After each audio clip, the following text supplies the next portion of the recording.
6 years. That's how long it's been since my daughter spoke to me. Since she looked me in the eye, without venom curdling her voice. Since she sent me that message that's been burned into my mind like a scar carved into bone. You killed her with stress. I remember staring at the screen, reading it again and again. My thumbs trembling, not knowing how to respond. Because how do you argue with a grieving heart that's been handed a villain to hate? Especially when that villain is you. Claire died 6 years ago. Coronary failure. That's what the hospital said. Stress-induced. That's what the doctor muttered under his breath when he glanced at me with that same quiet judgment everyone else had. And my daughter, Emma, 17 at the time, took that diagnosis and wrapped it around my neck like a noose. I haven't deleted her message. Couldn't bring myself to. That text was the last tether I had to her voice. She blocked me right after. Blocked me from her phone, her life, her pain. And still, every Christmas, every birthday, I left gifts on her porch. Always at night. Always with a card. Love, Dad. 3 simple words she'd stopped believing in. I never saw her come out to grab them. I'd drive away and sit around the corner with the headlights off, watching from the dark like some pathetic ghost. Sometimes the gift would sit there until morning. Sometimes it disappeared before midnight. I never knew if she kept them or tossed them in the trash. And then, this morning, there was a knock at my door. Not a light tap. Not the kind of knock a neighbor gives when they want to borrow something. No, this was different. Urgent. Uneven. I opened the door, and there she was. Emma. 23 now, but the same fire in her eyes. Only this time, it was burning out of control. Her face was blotchy, her hair tangled, tears streaking her cheeks in fresh tracks. Her hand clutched a thick, yellowing envelope like it was radioactive. I found it, she said, voice cracking. Dad, I found Mom's secret phone. And this. I stared at her, unsure if she was about to scream at me or collapse. For 6 years, I'd rehearsed this moment, every version of it. But none of those daydreams had her sobbing, trembling like a leaf in a hurricane. She stepped inside, uninvited. But I moved aside anyway. She dropped onto the couch, still clutching the envelope. Her hands were shaking. I sat across from her, afraid to breathe. She looked up at me. I thought you ruined her, she whispered. I thought you broke her spirit, Dad. But I read these texts. From that other phone. I read everything. Silence stretched between us. Then she opened the envelope. And that's when she started crying. Real crying. The kind that folds you in half and punches your lungs empty. The kind of sobs that rip through a person like they're being born again. Through pain, through blood, through fire. I leaned forward, heart pounding. Emma, what was in the envelope? She didn't answer right away. She just held it open and slid the contents across the table. A letter. And a photograph. Faded. Bent at the corners. The picture was of me and Claire. Younger. Happier. At a lake somewhere. I couldn't remember which. She was leaning against me, that tired old smile on her face. And on the back of the photo, scrawled in Claire's handwriting, were 5 words. He never stopped loving us. I picked up the letter, but Emma's hand stopped me. I want to read it first, she said. I nodded. She opened it with the slow reverence of someone unsealing a time capsule. Her eyes scanned the page, and the tears came again, this time quieter, more brittle. She wrote it 2 months before she died, Emma whispered. She never meant for me to find it. She was planning to leave. My chest tightened. She wasn't leaving because of you, she continued. She was leaving because of me. Because she thought she was turning me against you. She said she couldn't stand what it was doing to us. That she'd made mistakes. That you didn't deserve what I believed about you. The room tilted under me. The world I'd been living in, one where I was the villain, the source of her mother's undoing, started to crack. She said you tried, Emma said. Every day? That you begged her to go to therapy. That you begged her to talk to me. But she said she was too ashamed. Too scared I'd hate her more than I hated you. She looked up at me, raw and exposed. I hated you, Dad, she whispered. But I didn't even know what I was hating you for. I couldn't speak. My voice was buried under the weight of 6 years of silence. 6 years of wondering if I'd ever get to tell her the truth. And now, she was the one giving it to me. I don't know if I can fix everything, she said. But I know I need to start somewhere. She reached across the table and took my hand. Her grip was tight, familiar, forgiven, and I didn't let go. We sat there, hand in hand, for I don't know how long. Maybe minutes, maybe lifetimes. The only sound in the room was Emma's breathing, shaky but slowing, like a storm passing through the tail end of a broken town. My girl. My little girl. The one who used to fall asleep on my chest watching cartoons. The one who slammed her door so hard at 17 I thought it might never open again. Now she was here, and she was unraveling. I went to Mom's storage unit yesterday, she said. I didn't even know she had one. Found the key in that little jewelry box she always kept in her dresser. That box. Blue velvet with a fake pearl on top. I hadn't seen it since the hospital called. I thought it was just old clothes or decorations. But then I saw the shoebox. Inside was the phone, wrapped in a scarf. Her favorite one, that lavender one you got her in San Diego. I remembered that trip like it was carved into me. The way Claire smiled when she found that scarf in the window of some beachside shop. I remembered how she pulled it around her shoulders like armor and said, "Now I feel like royalty." Dad.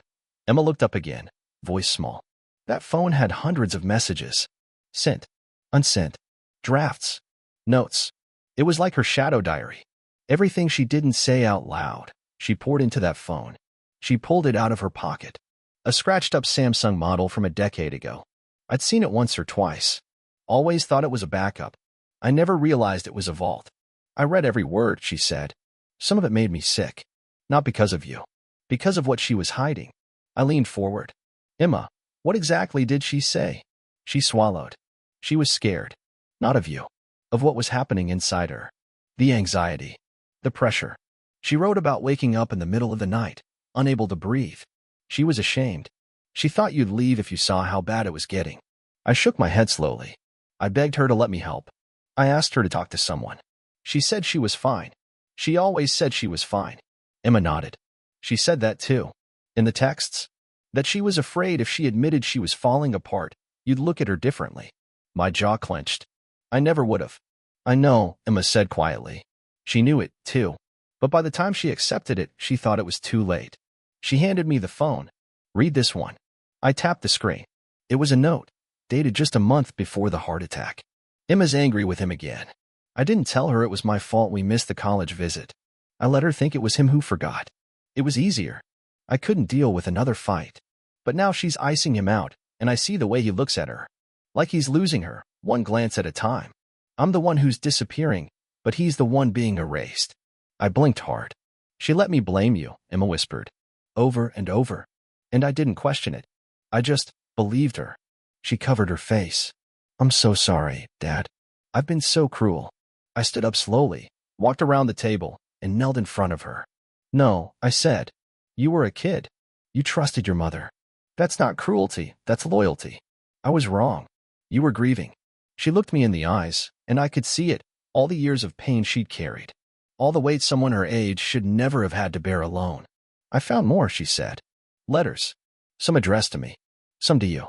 She never mailed them. Can I see? Emma nodded. But there's one you need to read first. She called it the confession. That word twisted something inside me. Confession. She pulled a folded paper from her pocket. It was old, the edges worn like it had been handled 100 times. Maybe it had. Maybe Claire had written it 1,000 times in her head before it ever touched ink. I opened it, my hands trembling. To the man I loved more than I ever knew how to say. I lied to you more than I lied to anyone else in my life. Not because I didn't love you, but because I did, and I didn't know how to carry my shame. I made you the villain when I couldn't face my reflection. I pushed our daughter toward anger because I thought it would protect her from seeing me unravel. And I was wrong. I was so wrong. You never stopped trying. You begged me to see someone. You cried in the kitchen when I told you everything was fine. You held me at night while I pretended I wasn't already a ghost. If you're reading this, I'm gone. And you probably think I hated you. But you need to know, I didn't. I loved you. And I broke you anyway. I hope someday Emma forgives me. And I hope she finds this letter and gives you back what I stole. Your dignity. Your truth. Your love. You never stopped loving us. It ended there. I don't know how long I sat on the floor, staring at that page. But when I looked up, Emma was crying again quietly now, like someone trying to let the past leave in peace. She wanted me to hate you, she said. But not forever. No, I whispered. Just long enough to make herself disappear. She nodded. But I don't hate you. Not anymore. I reached for her hand again. She held it this time. Not like someone reaching across an abyss, but like someone crossing a bridge. That night, she stayed for dinner. We didn't talk about everything. Some wounds don't heal in one day. but we laughed once. We remembered Claire for who she used to be, not the woman who disappeared, but the one who danced in the kitchen when no one was looking. Emma slept in her old room that night, and for the first time in 6 years, the house didn't feel haunted. You don't just wake up one morning and find your family in ruins. It happens in fractions. Little cracks in the drywall you don't notice until the whole damn ceiling caves in. Back then, before everything shattered, before Claire collapsed in that hospital hallway with a half-finished grocery list in her purse, we looked like any other family. Happy, or something that passed for it. We had rituals. Saturday pancakes. Sunday hikes. She'd sing while folding laundry, and Emma would roll her eyes but still smile. And me? I'd pretend like everything was fine. Like pretending long enough would make it true. I was working 60 hours a week back then. Project manager for a design firm that always wanted more with less. Claire hated it, said I was chasing stress like it was a paycheck. I'd come home late, and she'd be sitting on the couch with a glass of wine, her face lit by the blue glow of some true crime documentary, not even turning to greet me anymore. Long day, she'd mutter without looking. Always, I'd reply, dropping my keys into the same bowl by the door I'd dropped them into for 15 years. One night, I found a journal, hers, left open on the kitchen table. I wasn't trying to snoop. I was just cleaning up. Honest. But the line burned into my brain like acid. Some days I feel like I'm living next to a man-shaped obligation. She never said those words to my face. She smiled through dinners, packed them as lunches, kissed my cheek in front of guests. But that journal said what her voice never did. And I started seeing her through that sentence. Was I just checking boxes? Providing the house, the utilities, the insurance, the security, but none of the heart? I asked her one night, or tried, "Do you still love me?" She blinked at me, like I'd asked her something in another language. Why would you even ask that? Because I feel like we're sleepwalking. Like we live in the same house, but in different decades. She didn't answer. She just got up, walked out of the room, and I never asked again. That was the moment I buried my voice, swallowed my pride, told myself it was a rough patch, that this is what marriage looked like after 20 years and mortgages and kids who think you're ancient. And Claire, she started smiling more, but not in a way that made me feel better. She started going out more, too. Not wild nights, just late ones. Book clubs, wine nights.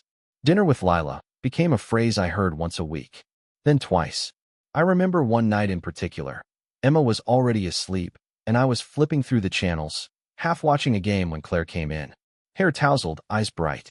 "You're up late," she said, shrugging off her jacket. "You're home late," I replied, trying not to sound accusatory. Lost track of time. With Lila, apparently. I didn't ask. I just nodded. And that was the problem, wasn't it? I never asked. Because deep down, I was afraid I wouldn't like the answer. That same week, Emma came into the garage where I was working on an old shelf. She was 16 then. Already half gone in that way teenagers are, more attached to their phones than their parents. But that day she looked off. "Hey, Dad," she asked, curling her fingers around the frame of the garage door. "Yeah, honey. Is everything okay with you and Mom?" I froze. My hand paused mid-turn on the screwdriver. "What makes you ask that?" She shrugged. "Just, she seems weird lately. And you're always quiet now." I put the tool down. "Sometimes grown-ups get tired, sweetheart. Doesn't mean we don't love each other." She nodded like she accepted that. But I could tell, somewhere inside, she didn't. Kids can smell lies. Even the kind we tell ourselves. I kept hoping Claire would come back to me on her own. That she'd round the corner of whatever private maze she was walking through and land back in my arms like she used to. But instead, she became someone else. Slower. Sadder. Beautiful, still, but fading. Like a photograph left in the sun. She started losing weight. Not the healthy kind. The stress kind. She'd fidget constantly.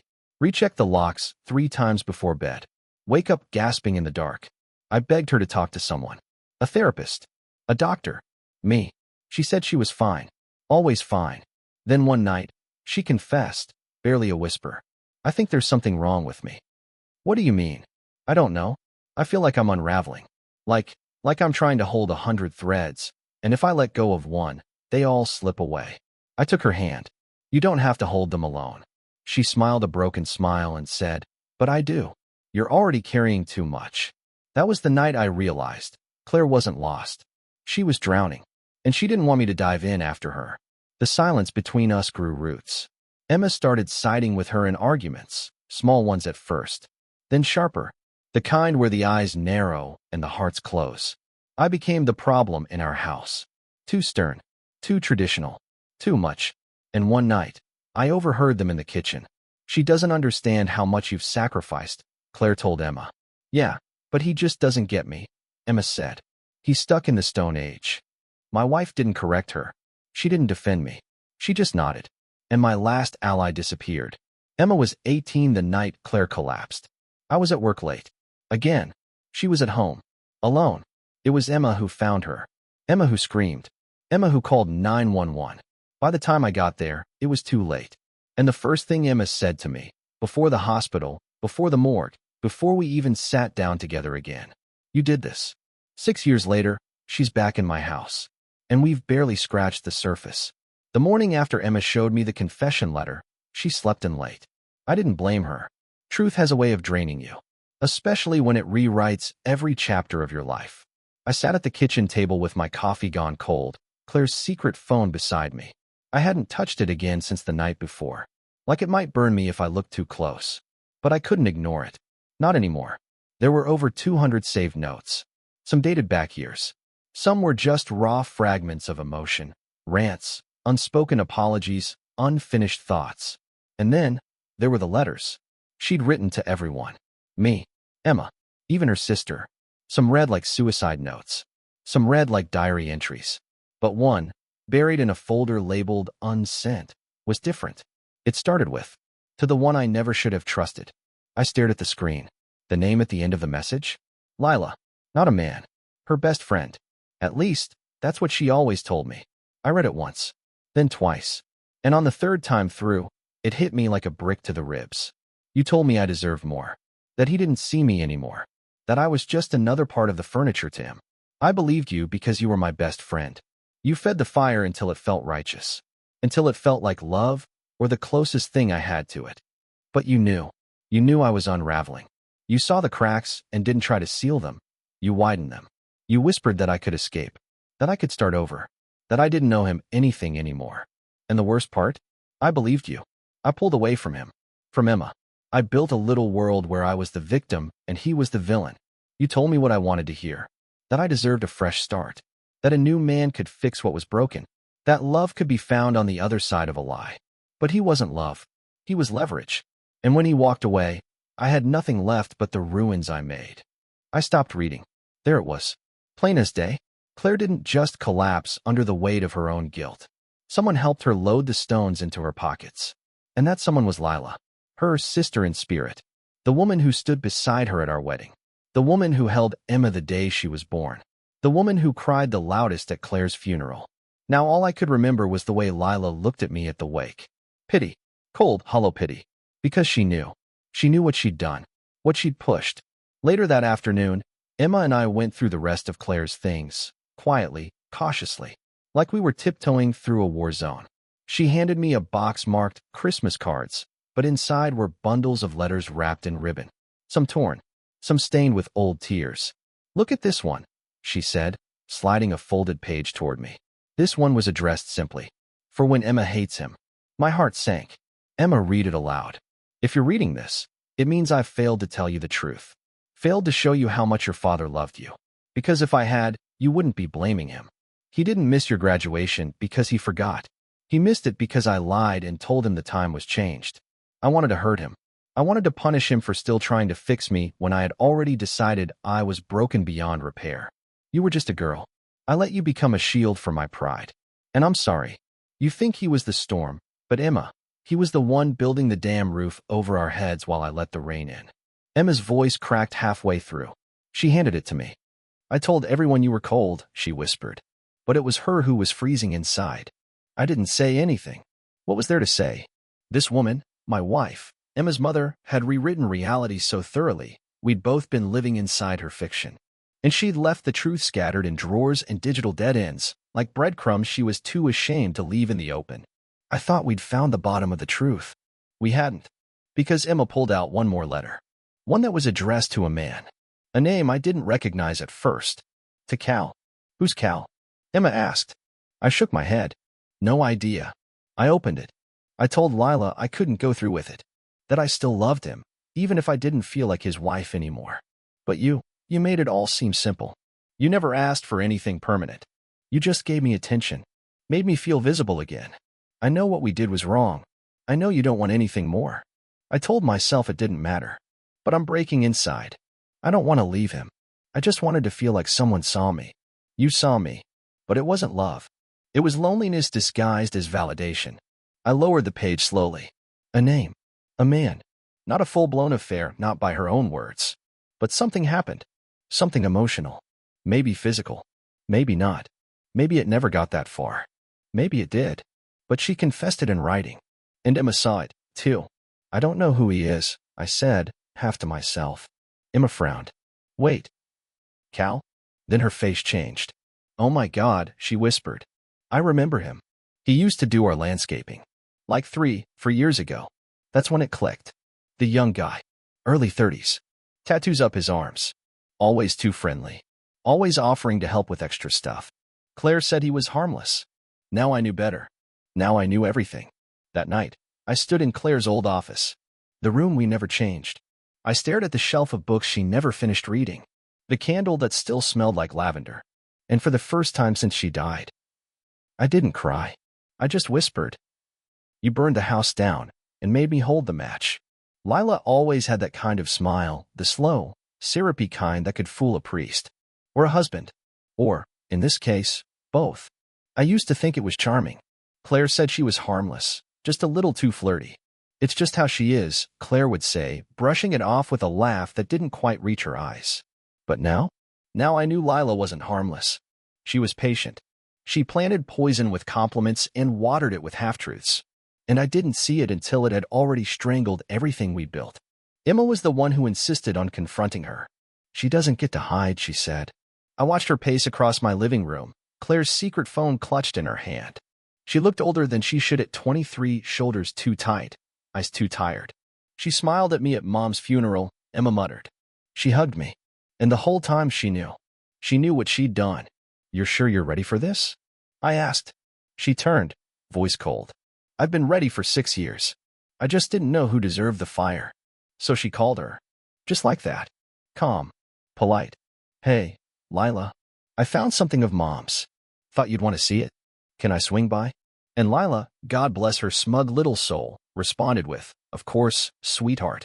I was just thinking about your mom this morning. The next day, we drove to Lila's place. Emma didn't want me to come inside at first, but I needed to hear it too. Lila lived in a perfect little townhouse, everything beige and curated, like grief had never touched anything inside. A brittle wind chime danced over the porch like it was trying too hard to be whimsical. She opened the door wearing a pastel sweater and that same saccharine smile. Emma. Oh, honey, it's so good to you. Emma held up the envelope. Cut the crap, she said. The smile twitched. Cracked. But only for a moment. Oh, Lila said carefully. Emma pushed past her. I followed. We sat at her kitchen table, wooden, spotless, too clean for honesty. Emma laid out Claire's letter, the one labeled. To the one I never should have trusted. Lila didn't read it at first, just stared at the name on the envelope.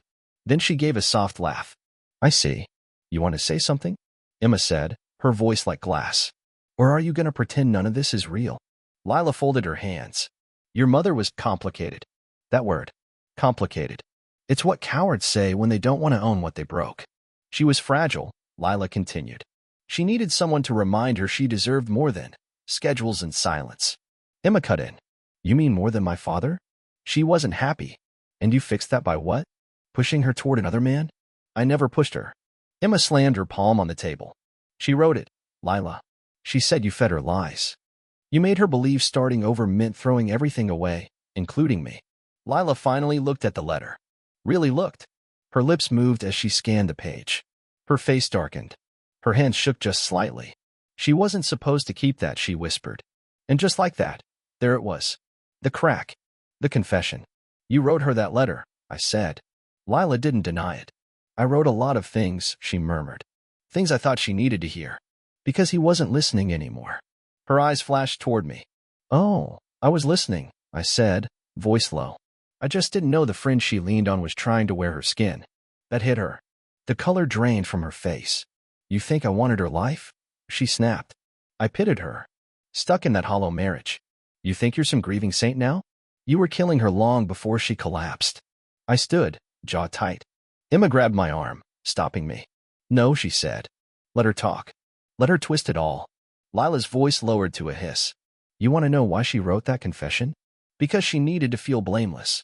She couldn't stand being the one who lit the match, so she blamed me. Blamed Cal. Blamed you. Emma stared at her. Eyes dead cold. You told her to leave him. She wanted to. You told her. Lila didn't answer. Emma leaned forward, voice shaking. I blamed my dad for years. Hated him. I let you hold my hand at the funeral while you were still lying. You don't get to rewrite history, Lila. My mom's blood is on your hands. Maybe not all of it, but enough. Lila blinked. Emma stood up. We're done here. She turned and walked out the door without another word. I followed, but not before looking Lila in the eyes one last time. I hope every perfect room in this house feels like a prison now. We didn't speak in the car for a while. Emma just stared out the window, fist clenched in her lap. Then she whispered, she loved the wrong people, didn't she? I nodded. She did. And she destroyed the ones who loved her right. Later that night, Emma handed me another note she'd found buried in the box. Not a letter. Just a line scribbled on the back of an old receipt. I'm scared the fire in me only knows how to burn down homes, not warm them. I read it twice. Mom knew what she was, Emma said. She just didn't know how to stop. I didn't have an answer. Only a silence that hurt less than it used to. Cal. Just one syllable. But it echoed around the room like a dropped stone in a dry well. Emma sat cross-legged on the carpet, the secret phone in her lap and her old laptop beside her. She dug up the old Wi-Fi password like it was a relic from another life. I remembered his last name, she said. Cameron. Calvin Cameron. The name rang hollow at first, until she said it again. He did our yard for 2 summers. Said he used to be in landscaping but started doing side gigs after a back injury. I remembered him vaguely. Tan. Quiet. Looked like he belonged on a beach more than in a backyard. Always too chatty with Claire. I chalked it up to charisma. Now I realized it was chemistry. She typed his name into social media, then paused. There, she whispered. The profile was public. He looked older now. Fewer tattoos than I remembered, or maybe just covered up. His profile said he owned a small contracting business outside of town. Photos of stone patios and wooden decks filled his page. But what stopped me, what stopped both of us, was a single picture. Claire. Not recent. Not posed. Just her standing in the backyard, hair in a messy bun, laughing at something off camera. Caption. Golden hour. She never knew how bright she was. Dated 8 months before she died. Emma stared at it like it might blink. He loved her, she whispered. I shook my head. He wanted her. There's a difference. I want to talk to him. No. Emma turned sharply. Why not? Because I know what he'll say. That he was just a shoulder to lean on. That he didn't mean to get in the way. That he cared. And what if that's true? I stood up, trying to breathe past the thunder in my chest. It doesn't matter. He was a lifeline with a price tag. Claire didn't need someone to admire her. She needed someone to tell her the truth. Someone who wouldn't disappear when things got hard. And he wasn't that man. Emma didn't respond. Instead, she grabbed her keys. An hour later, I got the text. We're talking. I need this. She'd found his address from the business site. Against every instinct I had, I didn't follow her. She came back 2 hours later. She walked through the door like a different version of herself. Eyes red, but dry. Shoulders straighter. I waited. She sat down, took a breath, and told me everything. He didn't deny it, she said. He said Mom came apart like a matchstick, and he didn't know how to put her back together. He said she told him everything. About the pressure. About you. About the fights that never turned into anything more than silence. I didn't interrupt. I just listened. The way I used to wish Claire would have done. He said they never, you know. She blushed slightly. Not all the way. I raised an eyebrow. He said they kissed. Once. Maybe twice. But that she always pulled away afterward. Said it felt like cheating even if she'd already left you in her head. I closed my eyes. Do you believe him? I asked. Emma nodded slowly. I think he wanted to be her hero. But he was a detour. Not a destination. Then she added, he didn't know she died. Said he moved out of town the month after she stopped returning his messages. Thought she ghosted him. And what did he say when you told him? Emma's voice cracked. He cried. I nodded. She reached into her bag and handed me something. He gave me this. Said he didn't want to keep it anymore. It was a note. A real one. Paper. Torn from a notepad. It was written in Claire's handwriting. You're not the answer. Just a way to forget the question. I wish I hadn't made you think otherwise. I still love him. Even if he doesn't see me anymore. There it was again. That sentence. Even if he doesn't see me anymore. The lie she repeated so many times she believed it. Even though I saw her every day. Every damn day. I just didn't know how to shine a light into the parts she hid. Emma sat beside me. She wrote it right before she stopped answering his calls, she said. She was trying to come back to us. I stared at the note, my throat tightening. She never made it, I said. No, Emma said. But now I know why. That night, I walked past Claire's office again. I opened the bottom drawer, the one she kept locked for years. I'd never thought to check it until now. But the key still hung on a ribbon in her jewelry box. Inside, a photo album. Not the public one we used to show guests. This one was different. No labels. No embellishments. Just pictures. Real ones. Claire. Emma. Me. Moments I didn't even remember being captured. Smiles I thought were gone forever. On the last page, in ink that had almost faded, she'd written, maybe someday they'll forgive the silence. Maybe love is still louder. I closed the book, and for the first time in years, I let myself believe. Maybe it was. The next morning, the house was quiet. Emma sat at the kitchen table again, her hair a mess, wearing one of Claire's old college sweatshirts. I hadn't seen it in years. It still looked too big for her. The sleeves swallowed her hands. I made coffee, poured her a mug. We hadn't spoken much since she came back from meeting Cal.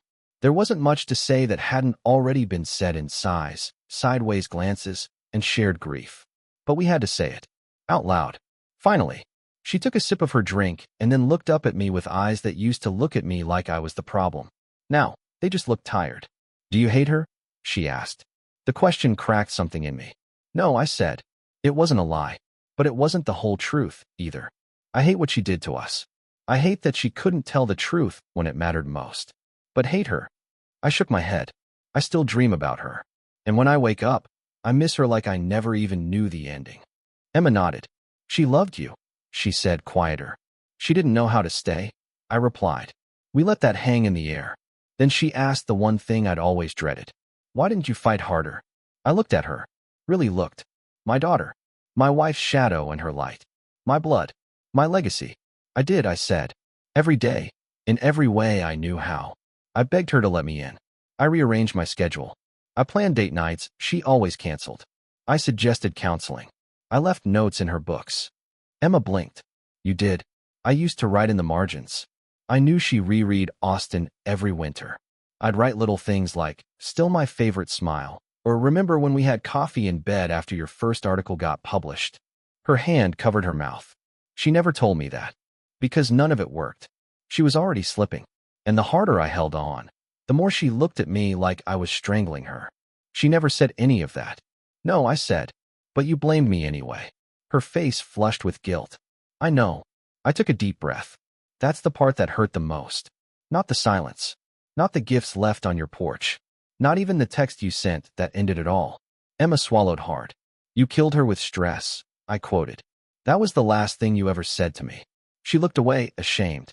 I was 17. Angry. I thought. You thought I was the villain. She nodded. Mom let me think that, she whispered. And I let myself believe it because it was easier than asking hard questions. Like what? Like why she was suddenly always crying in the shower. Or why she stopped showing up to my school stuff, then blamed you. She looked at me again. Her eyes shimmered. I'm sorry, Dad. I reached across the table. Took her hand. I don't need you to be sorry. She frowned. Then what do you need? I hesitated. Then said it. Come home. The words surprised even me. I hadn't planned to say them. But the second they left my mouth, I knew they were right. She looked stunned. I don't know if I can. You can. Not forever. Just until you find your feet. Until you stop looking over your shoulder, wondering what pieces are still left to pick up. She squeezed my hand. Okay, she said. Later that day, we packed up the last of her apartment. She hadn't been living far, just a couple neighborhoods over, but the distance had always felt like a continent. Now she was back in her old room. The posters were long gone, the bedspread replaced, but she stood in the doorway like a kid again. So weird, she said, forcing a smile. Feels like time travel.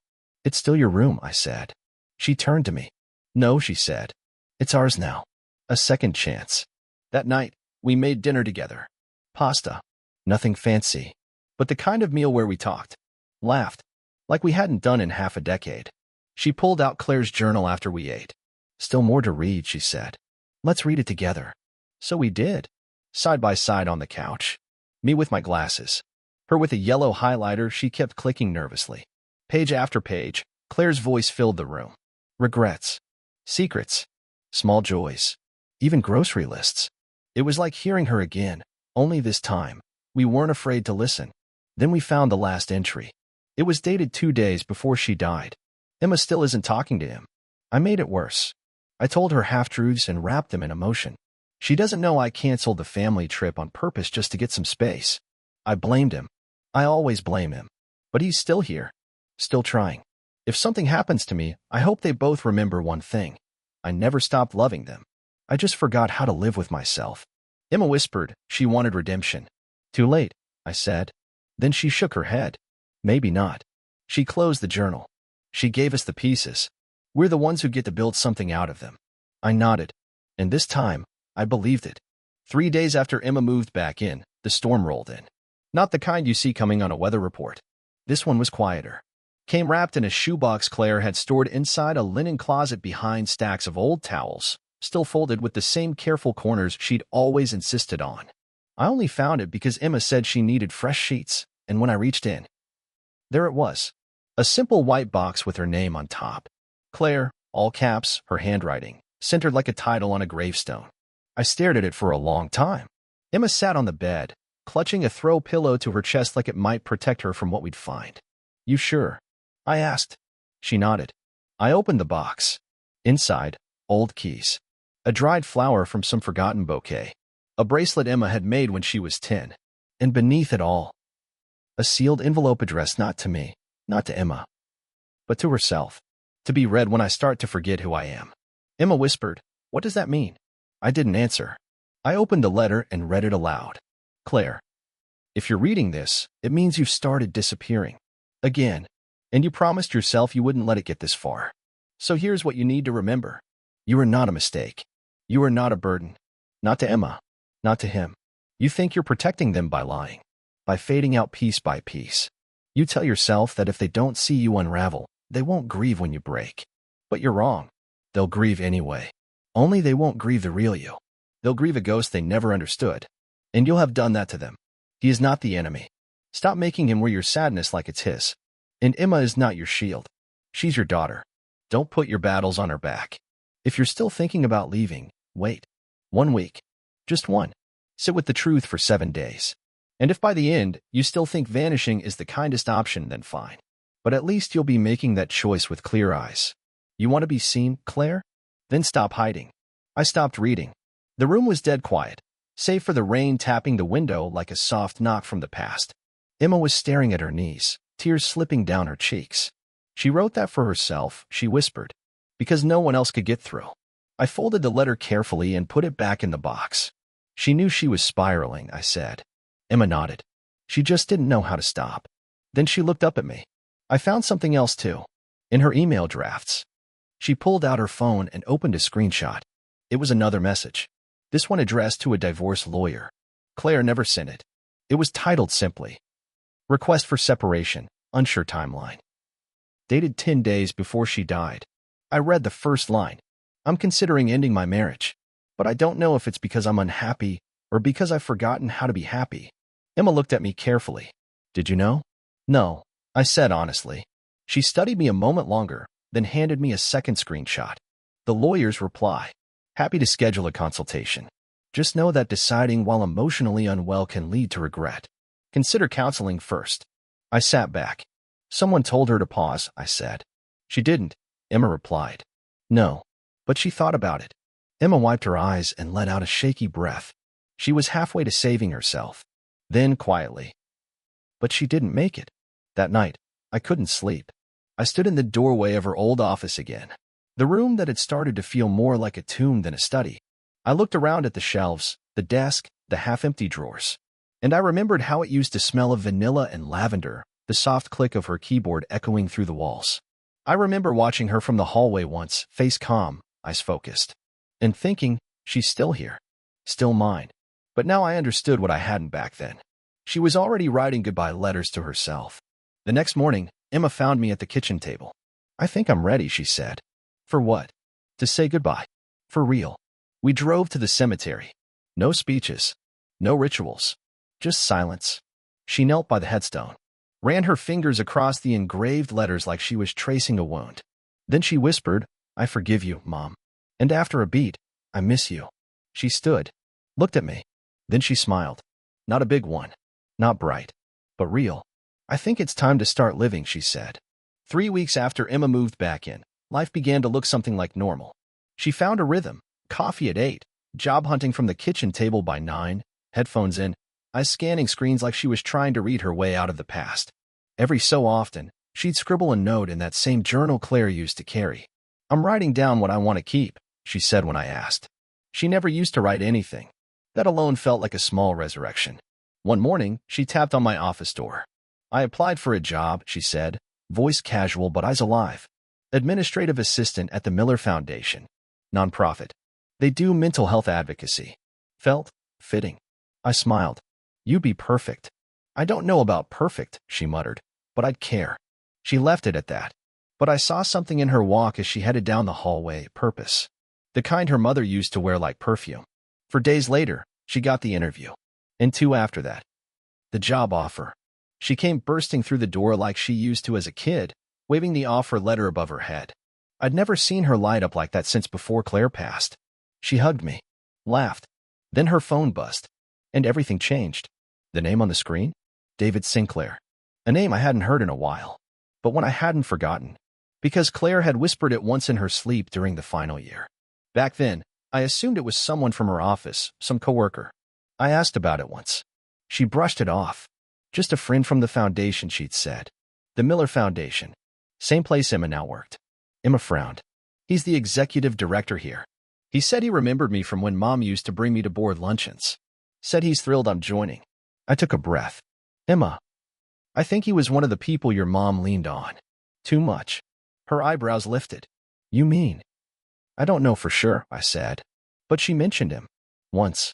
In a way that made me wonder." Emma stared at her phone. "He said he knew her well." Then her face darkened. She opened Claire's old secret phone, the one we still hadn't fully erased. She scrolled through the notes and paused. "There." She turned the screen to me. "A draft. Never sent. David invited me to lunch again. Says it's just to talk about the outreach campaign. But I know that look. I've seen it before. I hate that I like the way he sees me. That I keep agreeing to these meetings. That I pretend it's about work." Emma read it out loud. Then said, quietly, "She never told me." "She didn't tell anyone," I said. Then Emma scrolled again. Found another note. This one shorter. "David offered to write the separation letter for me. Said he could make it sound clean. I don't even know what that means. But it felt prepared." Emma's face paled. "So he knew she was considering leaving you?" I nodded. She stared into nothing for a moment. Then she whispered, "Did he want her to?" That night, she sat across from me with her laptop. "Do I quit?" she asked. "No," I said. "Not unless he makes it uncomfortable. Not unless he turns this into something it's not." She looked down. "I don't want to hate everyone Mom talked to." "You shouldn't," I said. "But you should remember that not everyone who sees you for who you really are." She nodded. "I think he liked the idea of her," she said. "But the version she was pretending to be. She had a lot of versions," I murmured. Emma closed the laptop. "So do I." 2 days later, David invited her for coffee to catch up. She went. Not because she wanted to, but because she needed to see him for herself. When she got back, she said, "He flirted." I waited. "He asked if I wanted to work directly with him on donor events. Said I had Claire's spark." I clenched my jaw. "I told him no," she added. Then she smiled. A dangerous, defiant smile. "I told him I'm not my mother." And just like that, I realized. Emma wasn't walking through her mother's shadow anymore. She was setting her own trail on fire. That night, I opened a drawer I hadn't touched in 6 years. Claire's wedding ring sat there. Still gold. Still warm in memory. I stared at it for a long time. Then I closed the drawer and went back to living.